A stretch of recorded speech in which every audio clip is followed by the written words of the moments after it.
নমস্কার বন্ধুরা, সাতবারের আজকের একটি নতুন পর্বে আপনাদের সকলকে জানাই অনেক স্বাগত। প্রতিদিনের মতো আমি আজও একটি নতুন রেসিপি আপনাদের সাথে শেয়ার করব। আমি আজ বানাবো সর্ষে পটল। এই রেসিপিটা বানানো খুবই সহজ, খেতে কিন্তু অসম্ভব সুন্দর হয়। যারা পটল খেতে পছন্দ করেন না তারাও কিন্তু এই রেসিপিটা চেটে খেতে বাধ্য হবে। তো চলুন রেসিপিটা শুরু করা যাক। আমি এখানে 250 গ্রাম মতো পটল অল্প অল্প করে খোসা ছাড়িয়ে ওপরের দিকে আর নিচের দিকে একটু করে কেটে নিয়েছি। এতে করে রান্না করার পর সমস্ত মশলা কিন্তু পটলের ভেতর ভালো করে ঢুকে যাবে এবং খেতেও বেশ ভালো লাগবে। তো বন্ধুরা, আপনারা আশা করি ভিডিওটা স্কিপ না করে প্রথম থেকে শেষ অবধি দেখবেন। এবার আমি পটলের সাথে নুন আর হলুদ ভালো করে মাখিয়ে 5 থেকে 10 মিনিটের জন্য রেখে দেব।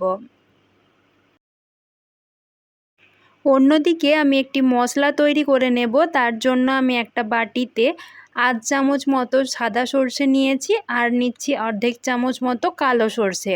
তার সাথে দিয়ে দেব 1 চামচ ভর্তি করে পোস্ত আর দেব কয়েকটা কাঁচা লঙ্কা। আপনারা কাঁচা লঙ্কাটা নিজেরা পছন্দ মতো ঝাল অনুযায়ী বুঝে দেবেন।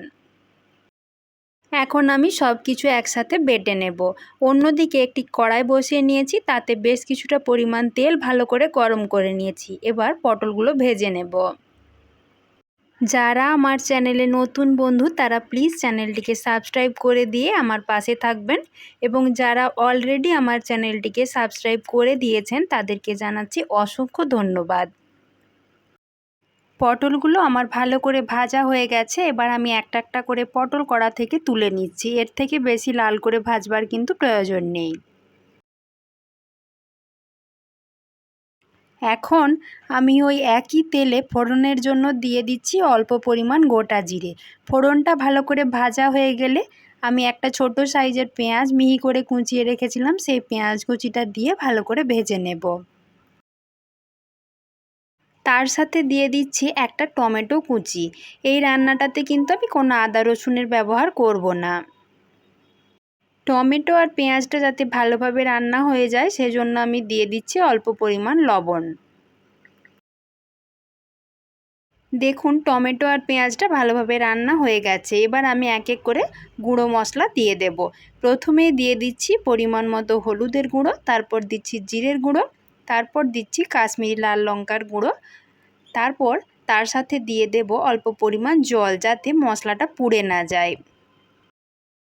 এরপর মশলাটা ভালো করে কষিয়ে নিয়ে মশলা থেকে তেল ছাড়তে শুরু করলে আমি যে সর্ষে পোস্তটা একসাথে বেটে রেখেছিলাম সেই পোস্ত আর সর্ষে বাটাটাও দিয়ে দিচ্ছি।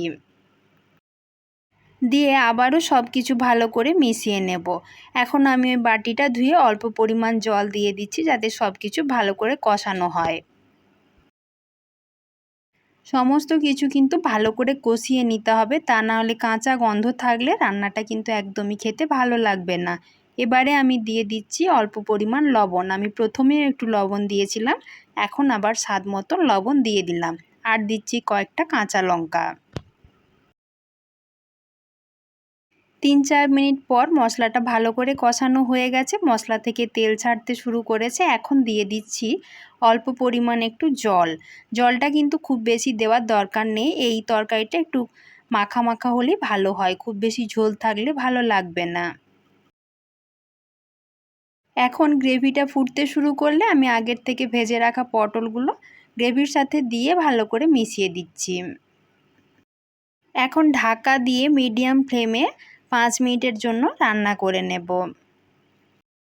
5 মিনিট পর ঢাকাটা খুলে দেখাচ্ছি, দেখুন পটলটা কিন্তু ভালোভাবে রান্না হয়ে গেছে।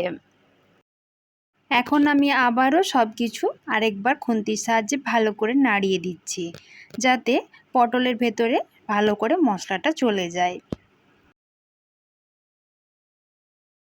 রান্নাটা কিন্তু আমার পুরোপুরি হয়ে গেছে। এখন আমি ওপর থেকে 1 চামচ কাঁচা সর্ষের তেল ছড়িয়ে দিচ্ছি। যেহেতু সর্ষে দেওয়া আছে, এভাবে সর্ষের তেলটা ছড়িয়ে দিলে খেতে কিন্তু খুবই ভালো লাগে। এখন গ্যাসের ফ্লেমটা বন্ধ করে দিয়ে 5 মিনিটের জন্য স্ট্যান্ডিং টাইমে রেখে দেব। ফিরে আসছি 5 মিনিট পর। দেখুন এটা দেখতে কতটা সুন্দর হয়েছে, খেতেও কিন্তু অসম্ভব সুন্দর হয়। গরম ভাতের সাথে এই রকম রেসিপি থাকলে আর কিন্তু কিছুই লাগবে না। তো তো বন্ধুরা, আমার আজকের এই সর্ষে পটল রেসিপিটা আপনারা যে কোনো দিন বাড়িতে একবার বানিয়ে দেখবেন, খেতে কিন্তু খুবই ভালো হয়। আশা করি আপনাদেরও খেতে অনেক ভালো লাগবে। আর আমার আজকের রেসিপিটি যদি ভালো লাগে তাহলে একটা লাইক করবেন এবং সকলের মাঝে বেশি বেশি করে শেয়ার করবেন। আজকের মতো এই পর্যন্তই, ধন্যবাদ।